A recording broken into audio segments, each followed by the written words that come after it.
తెలంగాణలో ఎన్నికలకు ఇంకా 2.5 ఏళ్ల సమయం ఉంది. కానీ ఇప్పటి నుంచి ఎలక్షన్ హీట్ మొదలైనట్టుగా కనిపిస్తోంది. పవన్ పర్యటన పవర్ టూర్గా మారింది. దీంతో రాష్ట్ర రాజకీయాల్లో కీలక పరిణామాలు చోటు చేసుకుంటున్నాయి. 2028లో జరిగే అసెంబ్లీ ఎన్నికలకు ప్రతి వ్యూహాలతో అన్ని పార్టీలు రూట్ మ్యాప్ రూపొందిస్తున్నాయి. శత్రువు మిత్రుడు అన్నట్టుగా లీడర్లు లెక్కలేసుకుంటున్నారు. జీహెచ్ఎంసీతో పాటు వచ్చే అసెంబ్లీ ఎన్నికలను ధీటుగా ఎదుర్కొనేందుకు విపక్షాలు వేగం పెంచాయి. పశ్చిమ బెంగాల్ విజయంతో కమలనాథులు జోష్ మీదున్నారు. కూటమిగా బరిలో దిగేందుకు సిద్ధమవుతున్నారు.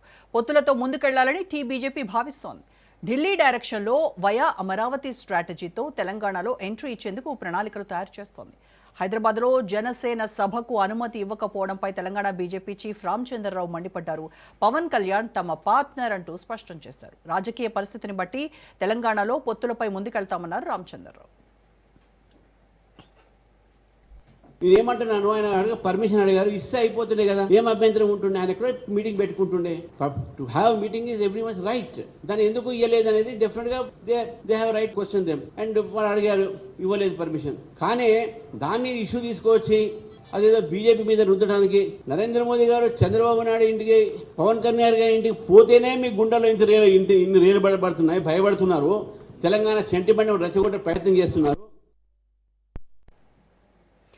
తెలంగాణ ఆవిర్భావ దినోత్సవం వేళ జనసేనాని మాటల తూటాలు పేల్చారు. తెలంగాణ ఎవరి జాగీరు కాదు, నన్ను హైదరాబాద్లో తిరగొద్దనడానికి మీరెవరు అంటూ పవన్ విసిరిన ప్రశ్నల బాణం తెలంగాణ వాదుల గుండెల్లో బలంగా గుచ్చుకుంది. ముమ్మాటికి మా అయ్య జాగీరే అంటూ తెలంగాణ వాదులు స్ట్రాంగ్ కౌంటర్ ఇచ్చారు.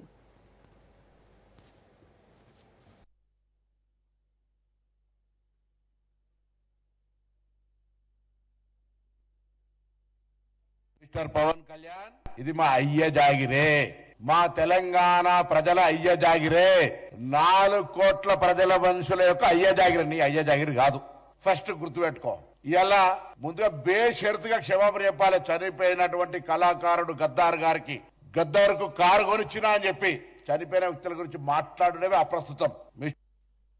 ఇక్కడికి వచ్చి మాట్లాడేటప్పుడు ఇదేదో ఆషామాషిగా ఏర్పడ్డ రాష్ట్రం కాదు, ఇదేదో అనాయాసంగా వచ్చిన రాష్ట్రం కాదు. వేల మంది బలిదానాలతో రక్తంతో తడిసిన నేల ఇది తెలంగాణ. కాబట్టి ఇక్కడికి వచ్చినప్పుడు 1-2 సార్లు ఆలోచించుకుని మాట్లాడాలి. ఇంకొక ఆయన విభజించిన పద్ధతి నచ్చలేదు అంటాడు. ఇవన్నీ ఏంటంటే నాకు ఇష్టం లేదు తెలంగాణ ఏర్పడని సీదా చెప్పక ఉల్టా మాటలు ఎందుకు? ఇది బాగలేదు, అది బాగలేదు, మీ అయ్యే జాగీరా.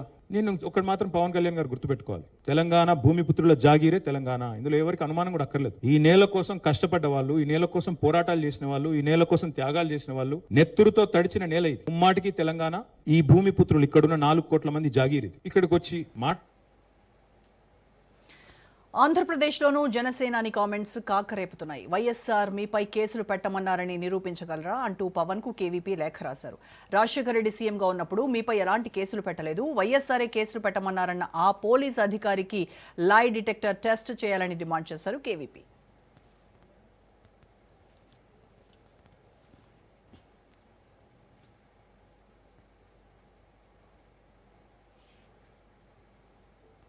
మరోవైపు రాజకీయంగానే కాదు, సినీ నటుల మధ్య ట్వీట్ వార్ దుమారం రేపుతోంది. నటుడు ప్రకాష్ రాజ్ చేసిన ట్వీట్ రాజకీయ వర్గాల్లో ఆసక్తిని రేకెత్తిస్తోంది. రండి దొరా రండి, పొత్తుతో వస్తున్నారా, సింగిల్గా వస్తున్నారా అంటూ సోషల్ మీడియా వేదికగా ప్రశ్నించారు ప్రకాష్ రాజ్. తెలంగాణలో ప్రజలు ఎదుర్కొంటున్న అంశాలపై స్పష్టత ఇవ్వాలంటూ ఆయన చేసిన వ్యాఖ్యలు రాజకీయ చర్చకు దారితీశాయి. ప్రకాష్ రాజ్ ట్వీట్కు వెంటనే సినీ నిర్మాత నటుడు బండ గణేష్ కౌంటర్ ఇవ్వడం మరింత చర్చనీయాంశమైంది. ఏ సమస్యల గురించి మాట్లాడాలని నువ్వు నిర్ణయిస్తావా, ఏది మాట్లాడాలో ప్రజలే నిర్ణయిస్తారు అంటూ బండ గణేష్ ఘాటుగా రియాక్ట్ అయ్యారు. దీంతో నటుల ట్వీట్ వార్ వెనుక రాజకీయ కోణం స్పష్టంగా కనిపిస్తోంది.